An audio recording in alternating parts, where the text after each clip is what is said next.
Радува што нашиот слушател, кој пред малку го поменавме да не пишува на кирилично писмо, нели, што повторно се јави, ама не бива кога ќе запне нешто, запнува. Не бива, веројатно е нешто да се смене околу фонтот на словата, на буквите или нешто. Обидете се на отворена телефонска врска 551793, ако ви е телефонот при рака. Може и така. Или пак смените, обидете се уште еднаш. Да продолжиме во секој случај Зоране ние.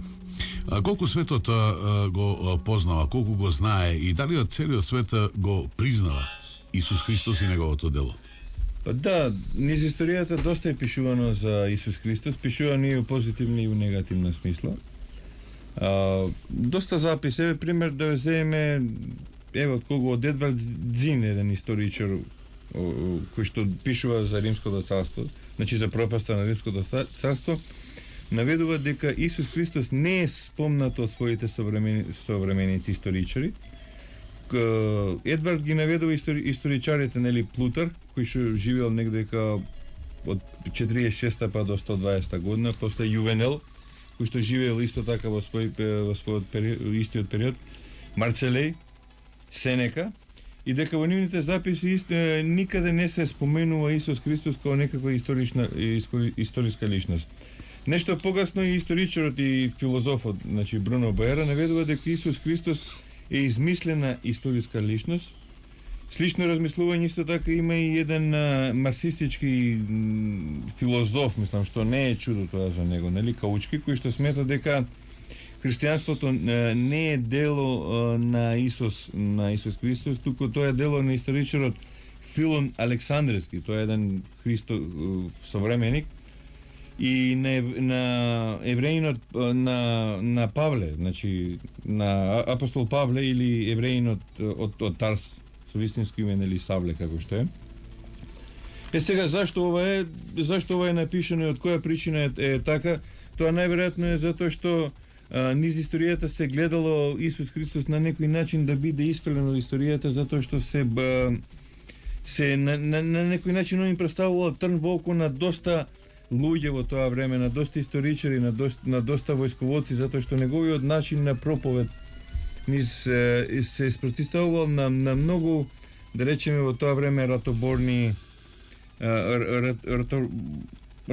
нели, кои што на еден начин гледале да сменат историјата, доека Исус со неговиот начин, со неговиот мирен начин на делување, едноставно им бил трн во око. Но покрај тоа сепак во историјата, поготово кај римјаните во поново време се споменуваат историчари кои што сепак нешто напишали за самиот Исус Христос. Сега такви записи се споменуваат од историчарите Плиние, кој што живеел некаде од 60-та па до кај 120-та година, значи од првиот век. Корнелије Тацит, кој што исто така живеел во тој период. Исто така и од Транквил се најдени записи кои што забележува за Исус Христос. Така да, еве Тацит во својот напис, пример, забележува дека христијаните наводно биле подметувачи на пожар во тоа време, во времето на Нерон, дека и името го добиле по Исус Христос, Синот Божи, кој што живеел во времето на царот Тибери и бил распнат за времето на Понтиј Пилат. Исто така и Транквил во еден свој запис има напишано дека Нерон за време на своето владење ги има протерано сите еврејски христијани од Рим, и меѓутоа самиот Транквил не забележува кој е тоа Исус Христос и, нели, по кој што се нарекле овие луѓе. Исто така и евреите доста имаат пишувано за Исус Христос. Она што сакам да го нагласим е тоа дека самиот Исус по национално се вака како го двоиме бил евреин, значи, и Јозеф Флави или Јозеф бен Матија, значи евреин некаде 80-те години од нашата ера, значи преоѓа на римската страна и во својата книга, значи во Тестамонион, он пишува дека во тоа време се појавува еден млад човек, Исус, ако може да се нарече човек, мудар човек кој што правеше чуда по земјата јудејска. и кој што нели беше ценет учител и човек од кој што највеќе ја сакаше вистината, нели. Добро, паметите си ја мислата, на отворена телефонска имаме слушател, аз предполагам дека е тоа истиот оној господин или господја што ни ги испрати неразбирливите пораки, како и да е. Добро вечер. Добро вечер. Добро вечер, господја. Поздрав до вас и до гостинат. Слушнав дека гостинат ви астроном, нели? Да.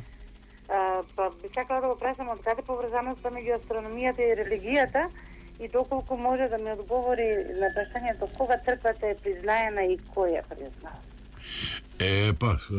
Одговоривме кога ја признаета и кој ја призна.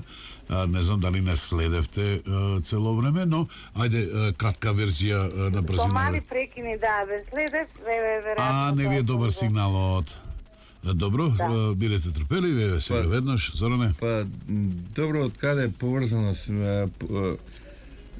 Мислам, сега доста чудно е вака што, пример, еден астроном збори за некои религиски прашања. Меѓутоа, видите, уште од самата, еве да се вратиме назад едно 5-6 илјади години, за време на Египет. Во тоа време египетските свештеници на еден начин биле и врвни астрономи. Зашто? Египетските свештеници, значи, пресметале дека од една појава на звездата Сириус, па до наредната појава поминува 365 дена.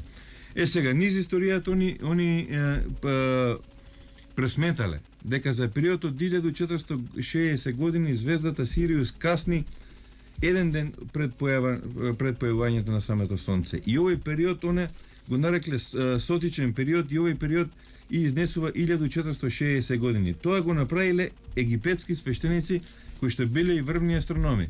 Еве сега дојдеме понатака низ историјата. Пример, еве кого да го земеме пример Никола Коперник. Никола Коперник живеел некаде 16-тиот век, значи некаде 1540 година и го објавува своето дело. Никола Коперник по професија е свештеник. Значи, он не е астроном, Никола Коперник е свештеник. Еве, исто така и неговиот пријател во тоа време, кој што врши реформа на јулијанскиот календар во грегоријански календар, значи Христофер Шлосер или со духовно име Христофер Главус. Значи, он е свештеник во Римокатоличката црква, меѓутоа бил врвен астроном и он заедно со Лилие го прави календарот. Значи, од јулијанскиот календар го врши реформа и после се применува во грегоријански календар. Сега, не само тоа, мислам, еве да земеме низ историјата, еве пример да ги земеме календарите. Еве останатите календри, еве да го земеме пример исламскиот календар.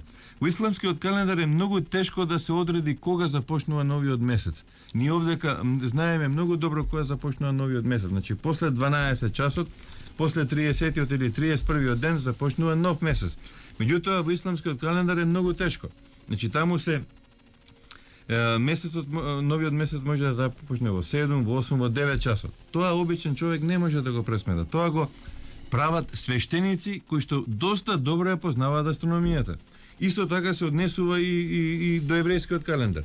Еврејскиот календар... Примери веројатно има уште. Примери има многу, мислам, да. Еден куп. Меѓутоа, ми се чини дека во миг веќе сосема солидно одговоривме од каде е таа конекција меѓу астрономијата и религијата. Второто прашање, многу накратко, бидејќи го анализиравме, нели, опширно. Второто прашање околу кога црквата го признава, кога црквата е признаена. Кога црквата признаена и од кого? Црквата е признаена на кратко 313 година, февруар месец, со Миланскиот едикт од Константин Флавиус Валериус, или во историјата познат како Константин Велики, и неговата мајка царица Елена.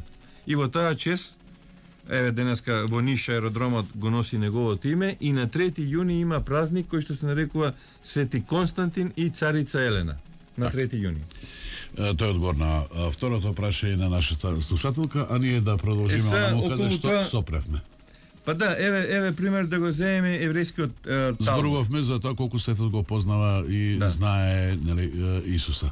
Да, еврејскиот Талмуд како таков е напишан некаде после два Талмуда, значи еден ерусалемски и еден бабилонски.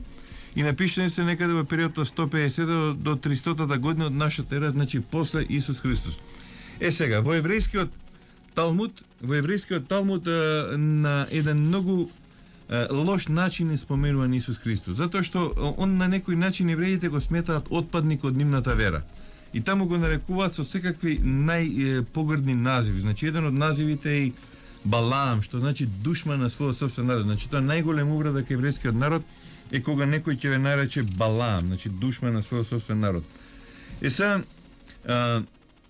и во самиот Талмуд, значи евреите во многу наврати христијаните во многу наврати се спомнуваат во еден негативен контекст, што ни дава за право да уште еднаш да се потврди постоењето на Исус Христос. Мислам, они не го наведуваат, него го спомнуваат како човек, нели, кој што се занимавал со црна магија, кој што на 12 години побегнал во Египет, таму изучувал црната магија и после тоа се вратил во Палестина и таму почнал да проповеда. Меѓутоа, современата енциклопедија на евреите сепак кажува дека Исус Христос живеел во првиот век од нашата ера и дека он сепак имал брат по име Јаков, кој бил убиен од страна на Садукеите во 62-та година од нашата ера. Покрај ова, во Библијата, покрај ова и археологијата дава доста докази околу постоењето на самиот Исус Христос.